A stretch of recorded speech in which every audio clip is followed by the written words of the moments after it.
right, over the past few months, remember, a number of incidents of dog menace have come to light, not just in Noida, but other states as well. Just recently, for example, a 7-month-old child was mauled to death by a stray dog inside a group housing society in Noida, Uttar Pradesh. The incident took place, remember, inside the premises of the Lotus Boulevard Society in Sector 100, where parents of the child were engaged in construction work. They were laborers. They were working inside the society.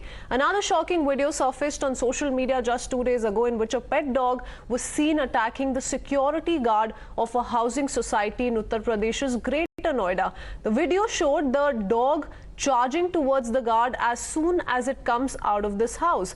The guard was also seen writhing in pain after the dog bite. In July this year itself, for example, an 80-year-old woman was also mauled to death by her son's pit bull in Lucknow. This incident happened in Lucknow. The woman was attacked for over an hour and was discovered by her son in critical condition at 5 a.m. In September, for example, a little child was attacked by a woman's dog inside a housing society's lift in Ghaziabad. Visuals of the same that we just played out. The woman was, of course, fined with 5,000 rupees, but the residents of Ghaziabad's Panchsheel society had back then staged a protest as well after the 3-year-old child was bitten by a stray dog and no action followed. So a series of these kind of incidents have come to light. Whether or not there is a common collective agreement to the guidelines that have been issued by the Noida Authority is something that is being debated again. And let's quickly open this up this evening. We have Kamna Pandey, animal rights activist, with us. Also with us is Anupam Mishra, who's an RWA member of Supertech Eco Village.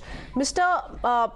Mishra, before I come to you, I want to understand from Kamna Pandey on where she stands with regards to these guidelines that have now been issued by the Noida Authority. And very, very simple, 10,000 fine in case your dog attacks somebody in the vicinity. You know, you are solely to be held responsible for the treatment that they will undergo if a dog bite takes place or a cat bite takes place, for that example. And more importantly, a dog needs to be registered here on. How do you view this, Ms. Pandey?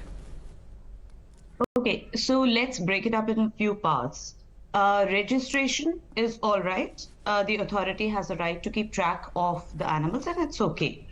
Registration fees has to be considerate of all strata of society, but let's keep that aside. This is all right. Now, imposing a fine of 10,000 rupees, are we saying that only people who can afford to give fine of, let's say, 10,000 rupees are allowed to keep pets in this country? Is our country now going to discriminate on basis of your financial status? A rickshawala cannot keep a pet dog. A guard, a laborer cannot keep a pet dog, because he definitely cannot pay a fine of 10,000 rupees. So what is it that we are saying? Number one. Number two, this is absolutely absurd, because guidelines definitely are needed. They are required. We have been asking for it. But the guidelines that have been issued are absolutely absurd. You're not taking into account what happened. Nobody is, you've just issued blanket fine. Who is going to decide what happened? Let's say today I go and I hit a dog who's being walked by somebody. That dog is going to turn around and bite me, because I'm going to hit him with a stick. And if he bites me, so that guy has to pay 10,000 rupees, whereas neither the dog nor he is at fault, because I'm the one who started it. I'm the one who hit.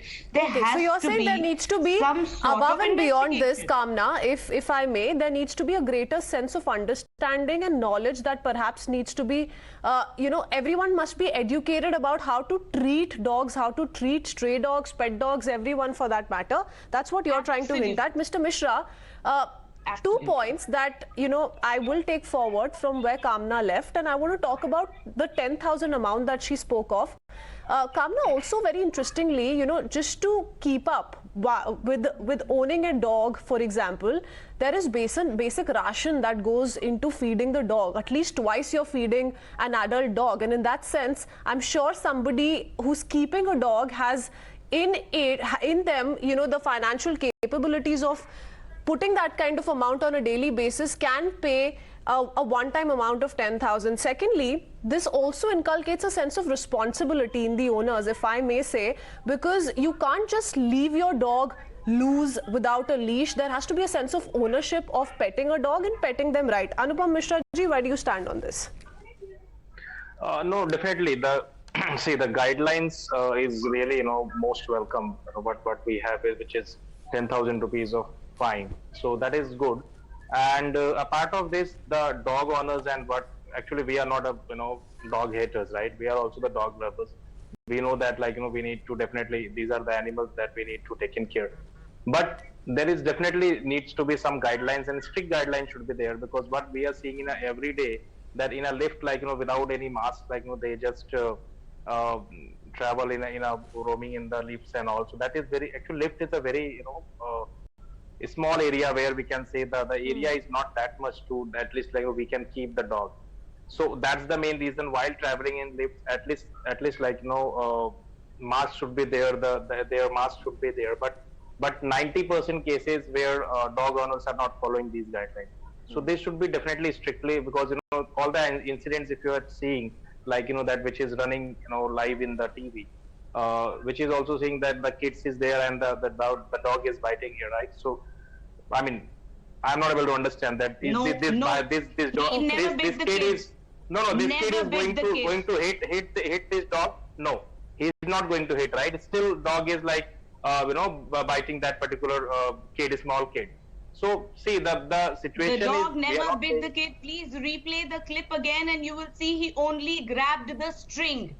Please replay it, close up and play it again. Never bit the kid. But what about the 7-month-old kid, Kamna? Well, we don't have control over each and every incident that we're talking about here. Of course, pet dogs is something that we can take into account, and that's exactly why these guidelines have been announced. But what about stray dogs? Kamna, what about stray dogs? Should we then adapt, let's say, what the US, Germany or Canada, for example, are following? Do we need stricter norms for, population control of stray dogs? Absolutely. First of all, there's a request, please don't call them stray dogs. There's a word that the courts have accepted, which is community dog. Okay. Because we have to somewhere root out the animosity against the species. We can't call them stray dogs. They're homeless dogs or they're community dogs, so that we get a sense that we hold a responsibility towards them. Yes, of course, there has to be population control and the authorities are responsible for it. It's been 21 years since the ABC rules have been in place. If the authorities, now the dogs cannot, go and buy condoms and, they cannot control their own population. It is our responsibility. We have to get them sterilized. The animal lovers per se, they are the ones who are playing the most crucial role. The feeders are playing the most crucial roles. They are the ones who sometimes pay out of their own pocket. They catch them, put them in their cars, take them for sterilization. What are the authorities doing? If they are not playing their role, why are we penalizing the innocent poor souls who are already abused, already tortured? They're already marginalized. They are the victims. And then if they react out of all what is happening just because they don't have a voice, they cannot come on the show and they cannot put their point across. So you do whatever you want, pass any guideline against them, and you are giving tool in the hands of dog haters. See, okay, what about stricter norms, Mr. Anupam Mishra? What about stricter norms and actually following some of the labor laws as well? Are there labor laws enough in place for these construction workers? For example, last I read was, if we have to go by norms, any place where more than 50 women, female laborers are at work, there needs to be a safe room that must be provided. In that case, their children or them, for example, will be resting there, sleeping there. In that case, these kind of provisions also must be ensured. Are we following these provisions? Brilliant, Shreya. See, definitely, there should be strict guidelines for that, because the problem is, as it, animal lovers that ma'am is saying that. So animal lovers are only, discussing the one part of the story, right? The different part of the story is a totally different, because the people, their kids are, dead, and there is lots of issues that which we are daily basis we are facing, right? And there is a honorable Supreme Court guideline is also there, that wherever is the residential movement, right? Where is the residential areas where the movements are there, where parks and all, where definitely we need to avoid, roaming there with your dog. That is not a Supreme Court guideline. That's an Animal Welfare Board of India guideline. And do you think that they are following this? Definitely they are not following, right? Because yesterday's case in my society, and one dog bite in a play area where 11:30 in the 10:30 in the night, and the lady roaming with playing with that dog, and that dog bite the kid at the playground area. Thank you so much for bringing it up. With all due respect, sir, which is the area that your RWA has demarcated for feeding? Where is that area in your society? Definitely. Has it demarcated any area? We already demarcated 2 areas for the dog feeding, but nobody is visiting at that location. They always go and roaming around in the society, and wherever the residential area they feed that. Sir, so the court order actually very clearly states that the area I'm telling you, ma'am, one thing that let's not digress. Kamna. So is there a basic acknowledgement to the fact that for community dogs, as you just pointed out, perhaps birth control is the way out, and for pet dogs, we can all agree to the fact that these kind of guidelines very well must be the need of the hour. If there's nothing else that is being implemented to help serve this purpose and get rid of this problem, then why not impose guidelines? Perhaps a person might just be more in responsibility of the pets they own to be able to make sure that none of these incidents take place. I totally agree that guidelines are needed, but any guidelines, because they are being issued by government, by an authority, they have to be unbiased. They have to balance out both sides. Now, I'll just mention 2-3 points. The cases that have come to me for handling. I'll tell you, an elderly couple is being made to climb up 6 floors because of the RWA restrictions. 70-year-old plus couple is being made to climb up 6 floors because they are not allowed.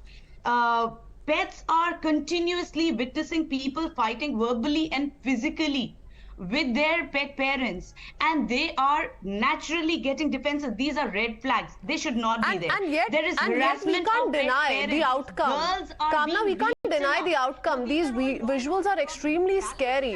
And for any sort of a dog, a community dog or a pet dog, to attack children, attack elderly in that manner, the visuals that we're just putting out is scary. So something must be done. So what do you propose in that case? Sure. We have to always look at anything in totality. And agitated, I always say this, please do not look at exceptions are definitely there. So but are the dogs have also always agitated? Been there. In that case, it's a problem that the owner must fix. That's what I was saying, that bad parenting is there with humans as well as your own pets. That needs to be fixed, and we are the ones, before anybody else, we take objection to it. When you are tying your pet for too long, when you're not taking them for walks, when you're not letting them socialize, we are the one who step in.